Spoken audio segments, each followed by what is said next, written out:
শ্ৰীযুত বিশ্বজিৎ কলিতা তেখেতকো আমি আগবঢ়াবলৈ অনুৰোধ জনালোঁ। তেখেতৰ পিছতে শ্ৰীযুত প্ৰাণজিৎ তালুকদাৰ দিছপুৰ ক্ষেত্ৰীয় সংমণ্ডৰ সহকাৰী অভিযন্তা।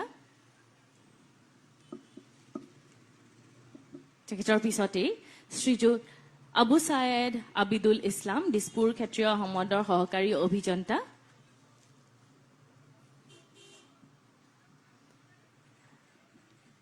আৰু শ্ৰীযুত ৰূপক কুমাৰ ডেকা দিছপুৰ ক্ষেত্ৰীয় সংমণ্ডৰ সহকাৰী অভিযন্তা। ৰাইজক আমি উষ্ম হাত চাপৰি বজাই আটাইকেইগৰাকী ব্যক্তিক ধন্যবাদ জ্ঞাপন কৰিবলৈ অনুৰোধ জনালোঁ।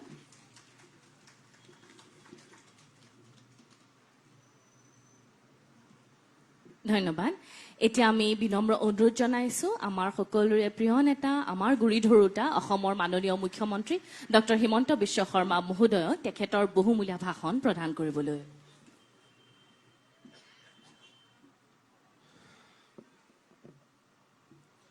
অসম বিধানসভাৰ সন্মানীয় অধ্যক্ষ বিশ্বজিৎ দৈমাৰী ডাঙৰীয়া, আমাৰ মাজত উপস্থিত মোৰ সতীৰ্থ মন্ত্ৰী অতুল বৰা ডাঙৰীয়া, ৰঞ্জিত দাস ডাঙৰীয়া, গুৱাহাটী উন্নয়ন যাক আমি নতুনকৈ নগৰ পৰিক্ৰমা বিভাগ নাম দিছোঁ, নগৰ পৰিক্ৰমা বিভাগৰ মন্ত্ৰী অশোক সিংঘাল ডাঙৰীয়া, মন্ত্ৰী উৰ্খাও গৌৰা ব্ৰহ্ম ডাঙৰীয়া, চন্দ্ৰমোহন পাটোৱাৰী ডাঙৰীয়া, কেশৱ মহন্ত ডাঙৰীয়া, পৰিমল শুক্লবৈদ্য ডাঙৰীয়া, সঞ্জয় কিষাণ ডাঙৰীয়া, বিমল বৰা ডাঙৰীয়া, যোগেন মহান ডাঙৰীয়া, গুৱাহাটী লোকসভাৰ সাংসদ কুইন ওজা ডাঙৰীয়ানী, পূব গুৱাহাটী সমষ্টিৰ সন্মানীয় বিধায়ক সিদ্ধাৰ্থ ভট্টাচাৰ্যী ডাঙৰীয়া, দিছপুৰ সমষ্টিৰ সন্মানীয় বিধায়ক অতুল বৰা ডাঙৰীয়া, পশ্চিম গুৱাহাটী সমষ্টিৰ সন্মানীয় বিধায়ক ৰমেন্দ্ৰ নাৰায়ণ কলিতা ডাঙৰীয়া,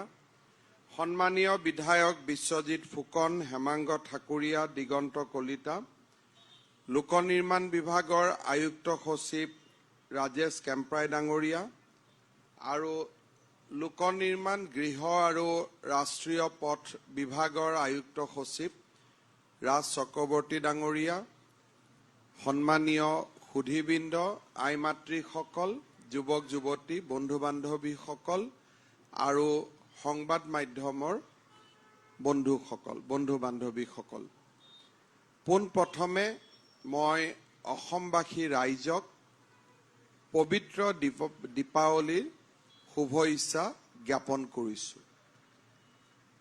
ভাৰতৰ সভ্যতা সংস্কৃতিত দীপাৱলীৰ এক বিশেষ গুৰুত্ব আছে।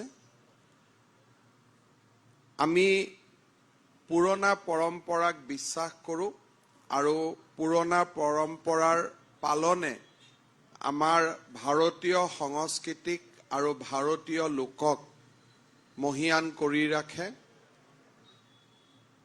দীপাৱলীৰ কথা যেতিয়া আমি ক'ব যাওঁ তেতিয়া বহুতে ক'ব খোজে যে সমুদ্ৰ মন্থনৰ সময়ত মা লক্ষ্মীৰ আজিৰ দিনটোতেই তেখেতে সমুদ্ৰ মন্থনৰ সময়ত আমাৰ আবিৰ্ভাৱ হৈছিল আৰু বিষ্ণুৰ সংগিনী হৈছিলে। শ্ৰী ৰামচন্দ্ৰই অযোধ্যালৈ ঘূৰি অহাৰ সময়ত চাকি জ্বলাই অযোধ্যাৰ ৰাইজে দীপাৱলী পালন কৰিছিলে। মৰ্যাদা পুৰুষোত্তম ভগৱান শ্ৰীৰামৰ আগমনক আনন্দ কৰি 12 বছৰ অজ্ঞাতবাস, 12 বছৰ বনবাস আৰু এবছৰৰ অজ্ঞাতবাসৰ পিছত আজিৰ দিনটোতে পঞ্চ পাণ্ডৱে পুনৰ নিজ ৰাজ্যলৈ উভতি আহিছিলে। এনেকে বহু বিশ্বাস আৰু পৰম্পৰাক সাক্ষী কৰি আমি আজিৰ দিনটোত দীপাৱলী উৎসৱ পালন কৰোঁ। পোহৰৰ উৎসৱ দীপাৱলীয়ে আমাৰ সকলোৰে অন্তৰবিলাক পোহৰাই তোলক। জ্ঞানৰ আলোক, ধনৰ আলোক, শান্তিৰ আলোক, সদ্ভাৱনাৰ আলোক, সকলো আলোক বন্তি আমাৰ হৃদয়ত জ্বলি উঠক, সমাজত উজ্বলি উঠক, তাকে মই কামনা কৰিছোঁ।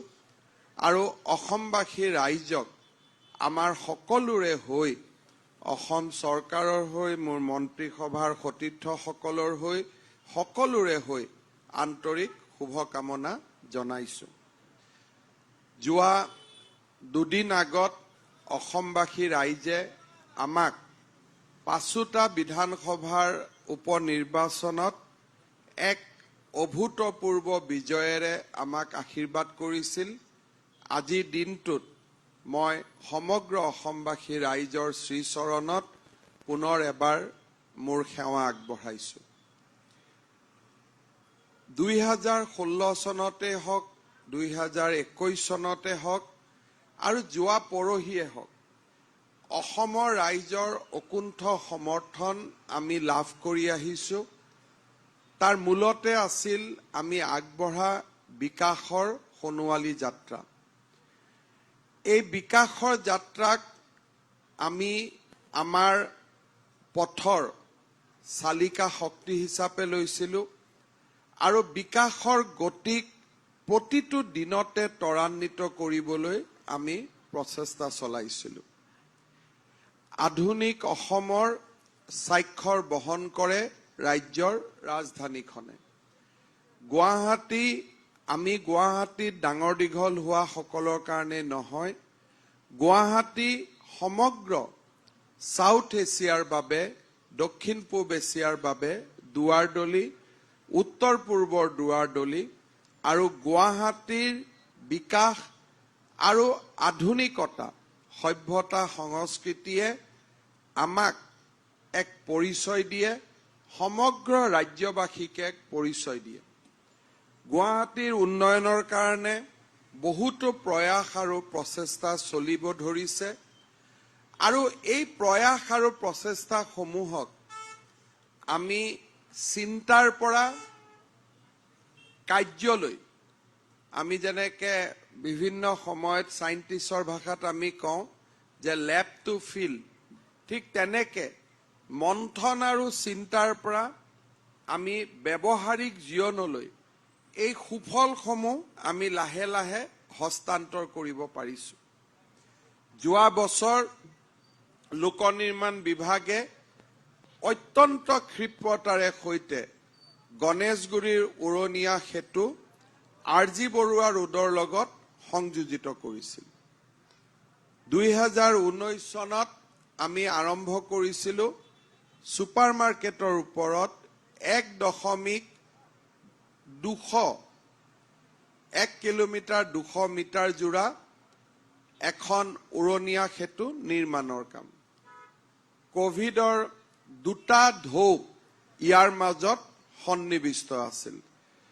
কোভিডৰ দুটা ঢৌকো আওকাণ কৰি ৩৬ মাহৰ সময়ৰ স্থানত ২২ মাহতে এই উৰণীয়া সেতুখন আমাৰ এজন অসমৰ উদ্যমী যুৱক অনিল দাস আৰু আমাৰ লোক নিৰ্মাণ বিভাগৰ উদ্যমী অভিযন্তাসকলৰ উদ্যোগত আজি আমি সম্পন্ন কৰি দীপাৱলীৰ দিনা অসমৰ ৰাইজক উপহাৰ দিবলৈ সক্ষম হৈছোঁ। আমাৰ মনত ইচ্ছা আছিল যে বহাগ বিহুৰ দিনাখন এই ফ্লাইঅভাৰখন আমি খুলিম, কিন্তু কোভিডৰ দুটা ঢৌৰ বাবে আমাৰ নিজে আমি চিন্তা কৰাতকৈ কিছুদিন আমি পিছুৱাবলগীয়া হৈছিল, কিন্তু নিৰ্ধাৰিত লক্ষ্যতকৈ আমি বহু আগত এই কাম আমি সমাধান কৰিব পাৰিছোঁ। আজি মই শ্ৰদ্ধাঞ্জলি জনাম আমাৰ লোক নিৰ্মাণ বিভাগৰ প্ৰয়াত মুখ্য অভিযন্তা দিলীপ হাজৰিকা ডাঙৰীয়া। তেখেতেও এই ফ্লাইঅভাৰখনৰ কাৰণে বহুত প্ৰচেষ্টা কৰিছিলে। কোভিডত তেখেতৰ মৃত্যু হৈছিলে আৰু আজি আমি সন্মানিত কৰা অভিযন্তাসকলক যাৰ নেৰানেপেৰা প্ৰচেষ্টাত এই কাম সম্পন্ন হ'ল। গুৱাহাটীত বহুবিলাক উন্নয়নমূলক কাম আমি হাতত লৈছোঁ। কোনোবা কাম প্লেনিং পৰ্যায়ত আছে, কোনোবা কাম ৰূপায়ণৰ দিশত খৰতকীয়াভাৱে আগবাঢ়িছে আৰু কোনোবা কাম সমাপন হোৱাৰ দিশত আগবাঢ়িছে। গুৱাহাটী আৰু ইয়াৰ পাৰ্শ্বৱৰ্তী অঞ্চলবিলাকক সামৰি গুৱাহাটীখনক আগুৱাই লৈ যোৱা সম্প্ৰসাৰিত কৰা আমাৰ চৰকাৰৰ এক মূল লক্ষ্য তাকে সৰুগত কৰি আমি গুৱাহাটী উত্তৰ গুৱাহাটীৰ মাজত সংযোগী দলং আমি নিৰ্মাণৰ কাম আৰম্ভ কৰিছিলোঁ যোৱা কেইদিনমান আগতে ভাৰতৰ কেন্দ্ৰীয় বিত্তমন্ত্ৰী নিৰ্মলা সীতাৰমণ ইয়াত আহিছিল যোৱা কেইদিনমান আগতে নিউ ডেভেলপমেণ্ট বেংকৰ বিষয়াসকল আহিছিল আৰু তেওঁলোকে নিজে আচৰিত হৈছে যে নিৰ্ধাৰিত সময়তকৈ আমি 6 মাহ আগত আমি এই ব্ৰিজখনৰ নিৰ্মাণৰ কামত অগ্ৰসৰ হৈছো আৰু এই কাম কেন্দ্ৰীয় চৰকাৰৰ বিভাগে নহয় আমাৰ ৰাজ্য চৰকাৰৰ লোক নিৰ্মাণ বিভাগে 26,000 কোটি টকাৰ প্ৰজেক্ট আজি আমি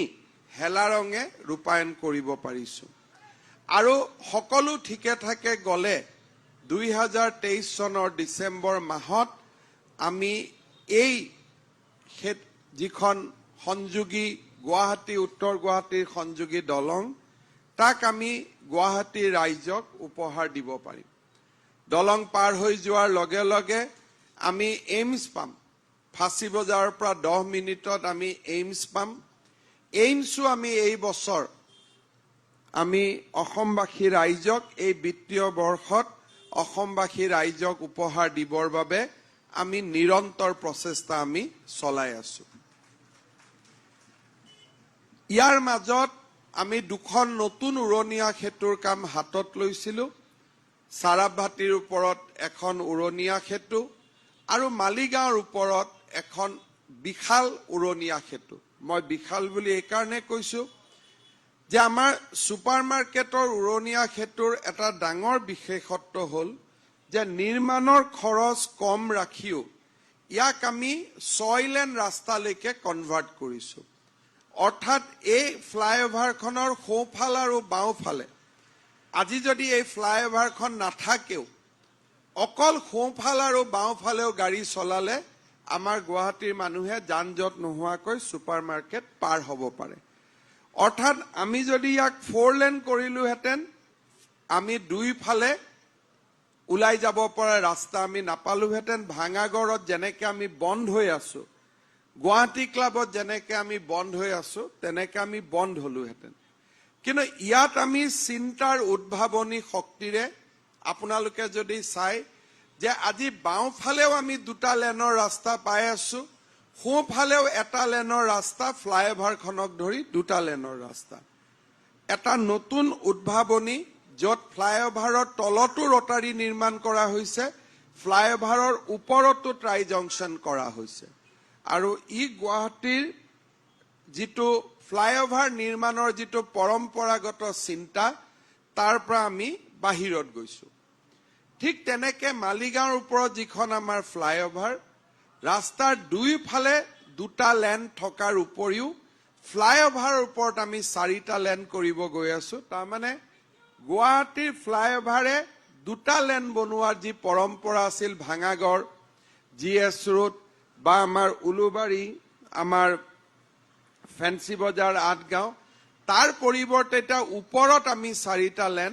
আৰু তলত 2টা লেন বা তলত 4টা লেন আমি সেই ধৰণৰ বিশাল ৰাস্তা ওপৰক কেন্দ্ৰ কৰি ওপৰ আৰু তলত 2টা ৰাস্তা আমি ইউজ কৰিব পাৰিছো আমাৰ মালিগাঁও ফ্লাইঅভাৰে 20% কাম শেষ কৰিছে সাৰাভাটি ফ্লাইঅভাৰেও 35% কাম শেষ কৰিছে 2023 চনত আমি 2খন ফ্লাইঅভাৰ ৰাইজৰ কাৰণে মুকলি কৰি দিম আৰু তাতো আমি নিৰ্ধাৰিত সময়তকৈ আগত কাম আমি শেষ কৰিম কাৰণ এতিয়া আমাৰ পিডব্লিউ ডিপাৰ্টমেণ্টৰ গোটেই চ্যালেঞ্জটোৱে হ'ল যে আমি নিৰ্ধাৰিত সময়তকৈ আগত কাম শেষ কৰিব লাগে আজি দিনটোতে মই গুৱাহাটীবাসী ৰাইজৰ বাবে আৰু এখন নতুন উৰণীয়া সেতু আৰজি বৰুৱা ৰোড গীতানগৰৰ যি সংযোগী ট্ৰাই জংচন আছে তাত আমি আৰু এখন ফ্লাইঅভাৰ নিৰ্মাণ কৰিবলৈ সিদ্ধান্ত লৈছো অহা 2 মাহৰ ভিতৰত তাৰ কাম আমি আৰম্ভ কৰিম আৰু তাকো আমি 1.5 বছৰৰ ভিতৰত আমি শেষ কৰিব পাৰিম তাৰ উপৰিও নেশ্যনেল হাইৱে অথৰিটিৰ লগত আমাৰ ইতিমধ্যে কথা বতৰা সম্পূৰ্ণ হৈছে বশিষ্ঠ গড়চুক এই গোটেই নেশ্যনেল হাইৱেৰ যিমান কেইটা জাংচন আছে গোটেই কেইটাৰ ওপৰতে ফ্লাইঅভাৰৰ নিৰ্মাণ এই বছৰৰ শেষৰ ফালৰ পৰা আৰম্ভ হ'ব। ইতিমধ্যে তাৰো নিবিদাৰ প্ৰক্ৰিয়া আমাৰ প্ৰায় সম্পূৰ্ণ হোৱাৰ পথত। গুৱাহাটী কেন্দ্ৰ কৰি দুটা ডাঙৰ প্ৰজেক্টৰ কাম আমি হাতত লৈছো। সেয়া হৈছে এটা ৰিং ৰোড নিৰ্মাণ। ৰিং ৰোড মানে নেশ্যনেল হাইৱে যি ৰাস্তা আছে সি এতিয়া 6 লেন হ'ব। এই 6 লেনটোকে পোনে পোনে আমি লৈ যাব খুজিছো বাইহাটা চাৰিআলি চিপাজাৰ, তাৰ পৰা কুৰুৱা, তাৰ পৰা নাৰেংগী, তাৰ পৰা নাৰেংগীৰ পৰা আকৌ আমাৰ নেশ্যনেল হাইৱে অথৰিটি, অৰ্থাৎ গুৱাহাটী কেন্দ্ৰ কৰি আমি এটা 6 লেন আমি ৰিং ৰোড বনাব চেষ্টা কৰিছো। ইতিমধ্যে তাৰ ডিপিআৰ নিৰ্মাণৰ কাম দ্ৰুতগতিত চলিছে আৰু কেন্দ্ৰীয় চৰকাৰে ইয়াক ভাৰতমালা কাৰ্যসূচীত অন্তৰ্ভুক্ত কৰিছে। তাৰ পৰিপ্ৰেক্ষিতত অহা কিছুদিনত আমি ডাঙৰ এই ৰিং ৰোড পাবলৈ সক্ষম হ'ম। গুৱাহাটী আন এটা নাৰেংগী কুৰুৱাৰ যদি এটা মূৰ হয়, আন এটা সীমা যদি আমি পলাশবাৰী ধৰো, পলাশবাৰী আৰু শুৱালকুছিৰ মাজতো অহা বছৰৰ পৰা আমি তাৰ ওপৰতো নতুনকৈ আমি ব্ৰহ্মপুত্ৰৰ ওপৰত দলং নিৰ্মাণৰ কাম আমি আৰম্ভ কৰিম। অৰ্থাৎ নাৰেংগীৰ পৰা পলাশবাৰীৰ ভিতৰত 4খন ব্ৰহ্মপুত্ৰৰ ওপৰত ব্ৰিজ হ'ব। এখন নাৰেংগী কুৰুৱা, এখন গুৱাহাটী উত্তৰ গুৱাহাটী, এখন আমাৰ বৰ্তমানৰ যিখন ব্ৰিজ, আৰু এই 4th ব্ৰিজখন হ'ব পলাশবাৰী আৰু শুৱালকুছি। আৰু ই কোনো সাধু কথা নহয়, ই কোনো ৰূপ কথা নহয়। এটাৰ পিছত এটা আমি এই 5 বছৰত এই কামবিলাক শেষ কৰি আমি গৈ থাকিম। চানমাৰীৰ পৰা গুৱাহাটী ক্লাবলৈকে আমি 4 লেন ফ্লাইঅভাৰ এখন ওপৰত বনোৱাৰ বাবে আমি কাম আৰম্ভ কৰিছো। বিভিন্ন চিন্তা চৰ্চা তাত চলি আছে। হয়তো আমি GNB বৰদলৈ ৰোডটোক বামুণী মৈদামলৈকে কাভাৰ কৰি গুৱাহাটী ক্লাব পইণ্টৰ পৰা আপ টু বামুণী মৈদাম পইণ্টলৈকে আমি উৰণীয়া সেতু এখন বনোৱাৰ কথাও আমাৰ প্ৰায় সম্পূৰ্ণ হৈছে। 2-4 দিনত হয়তো আমি তাৰো অনুমোদন দিব পৰা অৱস্থালৈকে আমি আহি যাম।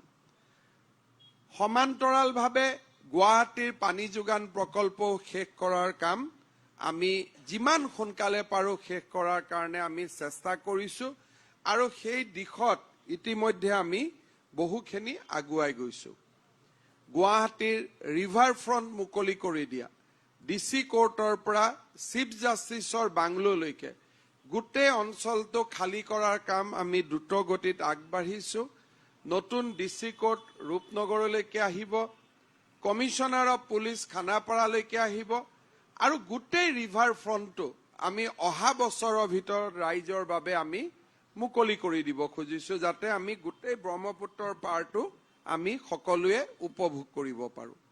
সমান্তৰালভাৱে হেঙেৰাবাৰী, মালিগাঁও, গুৱাহাটী জেইলত নতুন উদ্যান নিৰ্মাণৰ কাম আৰম্ভ হৈছে আৰু অহা বছৰ নৱেম্বৰ-ডিচেম্বৰ মাহৰ পৰা আমি ইৰিগেশ্যন আৰু ফ্লাড কণ্ট্ৰোল অফিচ, য'ত গুৱাহাটী চানমাৰীত অৱস্থিত, 2টা অফিচ ছেক্ৰেটেৰিয়েটলৈকে আহিব আৰু 2টা অফিচৰ কাষত থকা প্ৰায় 30 বিঘা 12 বিঘা মাটিত এখন সুবিশাল নতুন উদ্যানো আমি পাবৰ বাবে গৈ আছো। অৰ্থাৎ চানমাৰী ৰেডিঅ' চেণ্টাৰৰ লগত আমি 12 বিঘা মাটিৰ সদ্ভাৱনা উদ্যানৰ দৰে এখন নতুন উদ্যান পাবলৈ আমি গৈ আছো আৰু তাৰো গোটেই কাম কাজবিলাক, মাষ্টাৰ প্লেনবিলাক আমি ইতিমধ্যে সম্পূৰ্ণ কৰিছো। অৰ্থাৎ দ্ৰুত গতিত নগৰখনৰ বিকাশ, দ্ৰুত গতিত নগৰখনৰ উন্নয়ন, গুৱাহাটীৰ সৰুসজাই ক্ৰীড়া প্ৰকল্পৰ অল্টাৰনেট হিচাপে চন্দ্ৰপুৰ থাৰ্মেল প্ৰজেক্টৰ ভিতৰত আমি আৰু এখন ক্ৰীড়া প্ৰকল্প এটা বনাব খুজিছো, যিটো সৰুসজাইৰ লগত দ্বিতীয় প্ৰকল্প হিচাপে কাম কৰিব পাৰে। তাৰ বাবেও আজি আমি দ্ৰুত গতিত আগবাঢ়িছো। মহানগৰখনিক সম্পূৰ্ণ এক আধুনিক ৰূপ দিয়াৰ প্ৰচেষ্টা, সম্প্ৰসাৰিত কৰাৰ এক প্ৰচেষ্টাৰে আজি আমি দ্ৰুত গতিত ধাৱমান হৈছো। শ্ৰদ্ধাৰ ৰাইজ, এই কামবিলাকৰ লগে লগে সমগ্ৰ অসমতে উন্নয়ন আৰু বিকাশৰ এক নতুন দিগন্ত কঢ়িয়াই আনিবলৈ আমি প্ৰচেষ্টা চলাইছো। অসম মালাৰ দৰে দূৰদৰ্শী আৰু অত্যত্ন স্বপ্নদ্ৰষ্টি আঁচনিয়ে হওক বা আমি অসমৰ চুকে কোণে চিকিৎসা মহাবিদ্যালয়ৰ পৰা অভিযান্ত্ৰিক মহাবিদ্যালয়ৰ পৰা ডাঙৰ ডাঙৰ ৰাস্তা নিৰ্মাণৰ পৰা আমি গোটেই অসমখনতে উন্নয়ন আৰু বিকাশৰ এক নতুন দিগন্ত লৈ অহাৰ বাবে আমি প্ৰচেষ্টা কৰিছো। আজি মই অত্যন্ত আনন্দিত যে বিকাশৰ লগে লগে আমি আৰু এটা কামত হাত দিছিলো, সেইটো হৈছে চৰকাৰী সেৱা ৰাইজে কেনেকে সহজভাৱে পাব পাৰে। চৰকাৰ গঠন হোৱাৰ 6 মাহৰ ভিতৰত লাৰ্ণাৰ লাইসেন্স আজি আমি কম্পিউটাৰত ল'ব পাৰো, ডুপ্লিকেট লাইসেন্স আমি কম্পিউটাৰত ল'ব পাৰো আৰু আমাৰ লাইসেন্সৰ নৱীকৰণ আমি কম্পিউটাৰত কৰিব পাৰো, চৰকাৰী অফিচত যাব নালাগে।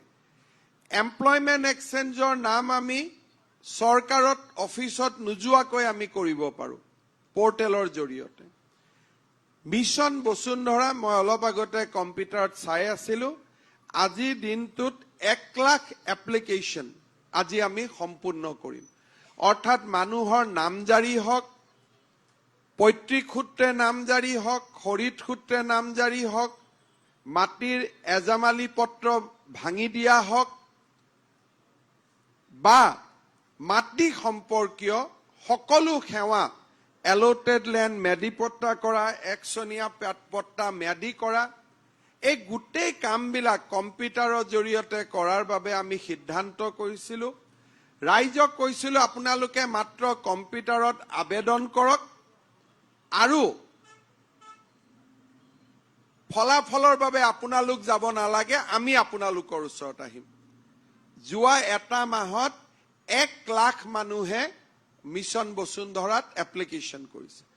মই গুৱাহাটী ৰাইজক অনুৰোধ কৰিম, অসমবাসী ৰাইজক অনুৰোধ কৰিম, 11টা সেৱা নামজাৰি, এলটেড ল্যান্ড ম্যাদি পট্টা কৰা, মাটিত টাইটেল ডিড চেঞ্জ কৰা, ফোন নম্বৰ বদলোৱা, উপাধি বদলোৱা, কোনো কাৰণতে দালালৰ ওচৰত যাব নালাগে। ঘৰত বহি ৰাতি 2টা বজাতো আপোনালোকে আবেদন পূৰণ কৰক, চৰকাৰে আপোনালোকক ফোন কৰিব, চৰকাৰে আপোনালোকৰ কাম কৰিব, কাম সমাধান কৰিব। ইয়াৰ পিছত গুৱাহাটীবাসী ৰাইজক আমি অহা মাহৰ প্ৰথম সপ্তাহত এটা ডাঙৰ উপহাৰ দিম, সেইটো হ'ল ট্ৰেড লাইসেন্স। ডেকা ল'ৰাবিলাকে, মোৰ নিজৰ মনত আছে, মোৰ ঘৰত এজন ল'ৰা আহিছিল, কিবা কথাত আলোচনা কৰোঁতে ক'লে যে ছাৰ মই দোকান এখন কৰিব খুজিছো, ট্ৰেড লাইসেন্সখন পোৱা নাই। বোলে কিয় পোৱা নাই? বোলে 25,000 টকা খৰচ কৰিও মই ট্ৰেড লাইসেন্সখন আজিলৈকে পোৱা নাই। তাৰমানে একোখন ট্ৰেড লাইসেন্স পাবৰ কাৰণে 30-35,000 টকালৈকেও খৰচ কৰিব লাগিছিল। ক'ত কৰিব লাগিছিল বেলেগ কথা, কিন্তু কৰিব লাগিছিল। আৰু এইবোৰ ক'ত খৰচ হয় আমিও কোনেও গম নাপাওঁ। সুধিলে কয় মানুহে খৰচ কৰিছো, মন্ত্ৰী বিধায়কেও দেখা নাপায়, অফিচাৰেও দেখা নাপায়, ক'ত যায়, কোনে মানুহৰ পৰা কেনেকৈ লয় আমি নাজানিছিলো। এতিয়া আমি এই মাহৰ শেষৰ ফালে বা অহা মাহৰ প্ৰথম সপ্তাহত আমি আৰম্ভ কৰিম। কম্পিউটাৰত যাওক, খালি নিজৰ এড্ৰেছটো দিয়ক, ফিজটো দিয়ক, ট্ৰেড লাইসেন্সখন নিজে নিজে নামি আহিব, আমি মিউনিচিপালিটি অফিচত যাব নালাগে। অহা 18 তাৰিখৰ পৰা আমি আৰু এটা নতুন কাম আৰম্ভ কৰিব খুজিছো, সেইটো হ'ল প্ৰজেক্ট সদ্ভাৱনা। যদি কোনোবা মানুহ আমাৰ সেক্ৰেটাৰিয়েটত যায়, আপোনালোকে দেখিব যে মানুহবোৰ ফাইলৰ মাজত বহি থাকে। আৰু আমাৰ সেক্ৰেটাৰিয়েটত এবাৰ মেক্সিমাম কোভিড হ'ল ফাইলৰ পৰা। 2 লাখ ফাইল তাতে আছে আৰু আমাৰ টেবুলবিলাকৰ সন্মুখত আছে। কি ফাইল, কি কথা কোনেও নাজানে। 2000 কৰ্মচাৰী আছে, 2 লাখ ফাইল আছে আৰু প্ৰত্যেক মাহত ফাইল বাঢ়ি গৈ থাকে। আৰু এই ফাইলবিলাকত কি আছে? কাৰোবাৰ হুমুনিয়া আছে, কাৰোবাৰ বেদনা লুকাই আছে, কাৰোবাৰ আশা লুকাই আছে, কাৰোবাৰ হতাশা লুকাই আছে। 18 তাৰিখৰ পৰা আমি আৰম্ভ কৰিছো যে সদিয়া ধুবুৰীত আপুনি য'তেই নাথাকক কিয় ফাইল নম্বৰটো কম্পিউটাৰত দি দিয়ক, আমি তাক বিচাৰি উলিয়াম ফাইলটো। আগতে যি আপোনালোকে দালাল লগাব লাগে ফাইল বিচাৰিবৰ কাৰণে, এতিয়া আপোনালোকৰ দালাল আমি হৈ যাম, খালি বিনা পইচাত। পইচা নোলোৱাকৈ আমি দালালৰ কাম কৰিম। আপোনালোকে কম্পিউটাৰত ফাইল নম্বৰটো দিব, ফাইল নম্বৰটো আমি বিচাৰি উলিয়াম আৰু তাক আমি পজিটিভ হওক নিগেটিভ হওক কৰি আপোনাক জনাই দিম, যাতে মিছা আশাটো বন্দী থাকিব নালাগে আৰু হোৱা কামটো যাতে লগে লগে হ'ব পাৰে। আমাৰ চৰকাৰ 10 মেত 1 বছৰ পূৰ্ণ হ'ব। 10 মেৰ আগতে ছেক্ৰেটাৰিয়েটত 10 মেৰ আগত জমা হোৱা প্ৰত্যেকটো ফাইল আমি নোহোৱা কৰিব খুজিছো। 10 মেৰ আগতে সমগ্ৰ অসমৰ মানুহৰ মাটি বাৰীৰ সমস্যা মিছন বসুন্ধৰাৰ জৰিয়তে আমি শেষ কৰিব খুজিছো। মোৰ টাৰ্গেট হ'ল মিছন বসুন্ধৰাত আমি 2 লাখ মানুহক পাম, প্ৰজেক্ট সদ্ভাৱনাত আমি 2 লাখ মানুহক পাম। ইয়াৰ আগত গৈ আমি আৰু কিছু কাম কৰিব খুজিছো। মানুহৰ কাৰণে কামবিলাক নতুন, কিন্তু কামবিলাক খুব গুৰুত্বপূৰ্ণ। আপোনালোকে দিছপুৰ থানাত যাব, অচিয়ে এজাহাৰ নিলিখে, বাহিৰত এজন মানুহ বহি আছে এজাহাৰ লিখি থকা, আৰু যি সেকশন লগাব নালাগে লগাই দিয়ে, যি সেকশন লগাব দৰকাৰ তাক নলগায়। গিৰিয়েক ঘৈণীয়েকৰ মাজত যদি কাজিয়া আছে এনেকুৱা সেকশন লগাই দিয়ে যে সেই কাজিয়া কেতিয়াও মিলিব নোৱাৰে। আৰু এতিয়া মই আজি ৰাতিপুৱা মই মনত ভাবি আহিছো যে আজি কেবিনেটৰ পিছত কম, প্ৰত্যেক থানাৰ বাহিৰত একোজন এজাহাৰ ৰাইটিংকাৰী আছে। আজি মই তেওঁলোকক কৈ আছো যে 10 দিনৰ ভিতৰত অচি সকলে এই এজাহাৰ লিখা মানুহবিলাকক নিজে এৰেষ্ট কৰক, আৰু নহলে মই কৰিব লাগিব। কাৰণ চৰকাৰী অফিচত এজাহাৰ লিখা কাম এচাই, এজন বাহিৰত এজাহাৰ ৰাইটিং থাকিব নোৱাৰে। এনেকে আপোনালোকে মোক আইডেন্টিফাই কৰি দিব সিস্টেমৰ লগত যিমান দালাল আছে, এই গোটেইবিলাক আমি নোহোৱা কৰিব লাগিব যিমান আছে। কাৰণ দুখীয়া মানুহে চৰকাৰখনক ভয় কৰি যদি চৰকাৰৰ ওচৰত নাহে, চৰকাৰ কেতিয়াও সফল হ'ব নালাগে। আমি কওঁ দুৰ্নীতি নোহোৱা হৈ গ'ল, গাঁৱৰ মানুহে কয় ছাৰ ক'ত দুৰ্নীতি নোহোৱা হ'ল, ডিচি অফিচতো মোৰ পৰা আকৌ 10 টকা ল'লে, 100 টকা ল'লে, এই 100 টকাৰ ভাগ আমি কোনেও নাপাওঁ আৰু পোৱাটো উচিত নহয়। কিন্তু এই 100 টকাটো খৰচ হয়। ওপৰত আমি টেণ্ডাৰত যিমানে স্বচ্ছতা নানো কিয়, মন্ত্ৰীসকলে যিমানে নকওঁ কিয় আমি টকা নাখাওঁ বুলি, কামটোতো চলি থাকে। এই গোটেই কামবিলাক আমি নিকা কৰিব লাগিব। মই আমাৰ মন্ত্ৰীসকলকো কৈছো যে আগত আমি এটা নতুন নিয়মত মন্ত্ৰী আছিলো, আগত মন্ত্ৰী হৈ ভাল লাগিছিলে, এতিয়া মন্ত্ৰীৰ কামটো কষ্টৰ কাম হ'ব লাগিব। যদি মন্ত্ৰীৰ কামটো কষ্টৰ হয়, তেতিয়াহ'লে বিধায়কৰ কামটো কষ্টৰ হ'ব, অফিচাৰৰ কামটো কষ্ট হ'ব। মন্ত্ৰীয়ে যদি ৰাতি 12টা বজাত মেডিকেলত যায়, এজনটো অফিচাৰ তাত থাকিবই লাগিব, এজন ডক্টৰটো ৰখি থাকিবই লাগিব। মই যদি 8টালৈকে অফিচ কৰো, কাকো মই নকলেও কোনোবা এজনটো মোৰ লগত থাকিবই লাগিব। অৰ্থাৎ আমি অসমখনক যদি আগুৱাই যাব লাগে, আমি কৰ্ম সংস্কৃতি আনিব লাগিব। আৰু কৰ্ম সংস্কৃতি শ্লোগানেৰে নহয়, কৰবাত টাফ হৈ, কৰবাত সহজ হৈ, কৰবাত টান হৈ আমি অসমখনলৈ পৰিৱৰ্তন আনিব লাগিব। আৰু মই বিশ্বাস কৰো আমি পাৰিম। যদি চিম্প্লেক্সৰ দৰে ডাঙৰ কোম্পানীয়ে 8 বছৰ লৈছিল ফ্লাইঅভাৰ বনাব, আৰু আজি যদি আমি অসমৰ ডেকা ল'ৰা এজনে, মই অসমীয়া অনা অসমীয়া শব্দবিলাক বৰকৈ ব্যৱহাৰ নকৰো, কাৰণ মোৰ কাৰণে মাৰোৱাৰী বঙালী অসমীয়া যোনে অসমৰ মাটিক ভাল পায় তেওঁৱে অসমীয়া। মই বহুত বেছি মানুহবিলাকক ভাগ ভাগ কৰি থাকিব বেয়া পাওঁ। কিন্তু প্ৰতিজন এই অসমৰ, আজি অনিল ডেকাৰ দৰে অসমৰ মাটিত, অনিল দাসৰ দৰে অসমৰ মাটিত ডাঙৰ হোৱা মানুহ এজনে যদি 24 মাহত কৰিব পাৰে, হয়তো দিল্লীৰ ডাঙৰ ডাঙৰ ফাৰ্মেও আহি এই কামটো কৰিব নোৱাৰিলেহেঁতেন। তাৰমানে আমাৰ শক্তি কৰবাত আছে, তাৰ মাজত যদি ডিপাৰ্টমেণ্টে বিলখন ভাল কৰি দিয়ে, বিলখন ভাল বনাই, চব জাগাতে যদি আমি জপনা পাতি নাথাকো, কামটো আৰু 6 মাহ আগত হ'ব। যদি জপনা পাতি থাকো কামটো সৰু হৈ যাব। সেইকাৰণে টেকনলজি আৰু মনৰ উদ্যমতা, এই দুইটাৰ জৰিয়তে জপনা চিষ্টেমটো আমি বাদ দিব লাগিব। চবতে চেক গেট পাতি থাকিলে আমাৰ কাম নহ'ব। আগতে মানুহে কৈছিল চেক গেট উঠাই দিব লাগে। হাইৱে চেক গেট কেইখন উঠাই দিলে কি হ'ব যদি মানুহৰ মনৰ চেক গেট বিলাক থাকেই। মানুহৰ মনৰ চেক গেট খিনিহে ডাঙৰ কথা। চবতে যদি চেক গেট থাকে এইটোতো নহ'ব। সেইকাৰণে অসমৰ ৰাইজে যোৱা 5টা উপ নিৰ্বাচনত আমাক যি ভোট দিছে, এইবোৰ আচলতে ভোট নহয়। থাউৰাৰ ইলেকশ্যনত 3000তকৈ কোনো নিজিকেই। মই দেৱানন্দ কোঁৱৰৰ দিনৰ পৰা ৰাজনীতি চাই আছো। ভবানীপুৰত 1700 ভোটৰ ওপৰত কোনেও নিজিকে। মই সুৰেণ মেধিৰ দিনৰ পৰা চাই আছো। অসম আন্দোলনত যদি সুৰেণ মেধিৰ ইলেকশ্যন বাদ দিয়ে, আগত আৰু পিছত এনেকা ভোটত কোনো নিজিকে। মৰিয়নিত 40,000 ভোটত কোনো নিজিকে। এইবিলাক কি? অসমৰ ৰাইজে আমাক দিয়া জাপে জাপে দিয়া আশীৰ্বাদ, যে তহঁতক আশীৰ্বাদ দিছো, 5 বছৰত কিবা যদি কৰিব পাৰ কৰ, নহলে আৰু আমিও আৰু আগলৈ চিন্তা নকৰো। এই 5 বছৰে হৈছে আমাৰ বাবে এটা টাৰ্নিং ইয়াৰ হ'ব পাৰে। আৰু যদি এই 5 বছৰত আমি নকৰো আৰু নোৱাৰো। আৰু সেইকাৰণে মোক কেতিয়াবা কিছুমানে অলপ দিগদাৰো পায় যে গোটেই বজাৰখনে বন্ধ হ'ব নেকি। মই বোলো গোটেইখনে বন্ধ হ'ব লাগিব, একো থাকিব নোৱাৰে। গোটেইখনে বন্ধ হ'ব লাগিব, ইয়াত বেলেগ থাকিব নোৱাৰে।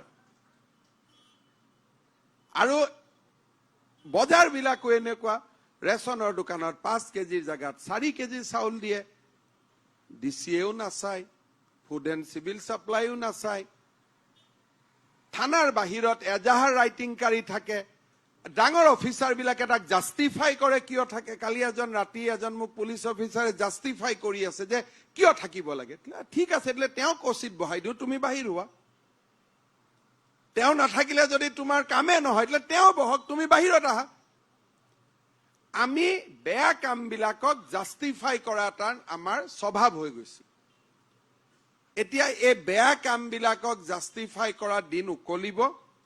আৰু আমি অসমখনক 5 বছৰত এটা চেষ্টা কৰিব লাগিব, আৰু দুৰন্ত গতিত চেষ্টা কৰিব লাগিব। আৰু এই 5টা ইলেকশ্যনত মানুহে বুজাই দিছে যে ভাল কামৰ লগত মানুহ আছে। আমাক আশে পাশে থকা মানুহবিলাকৰ মুখবিলাক কলা হৈ থাকে যে দাদা এইবোৰ একো নোলাবই নেকি। সেইটো এটা বেলেগ কথা। কিন্তু অসমৰ মানুহে ক'লে যে তোমাৰ আশে পাশে থকা মানুহবিলাকৰ মন বেয়া হলেও প্ৰব্লেম নাই, আমি লগত আছো।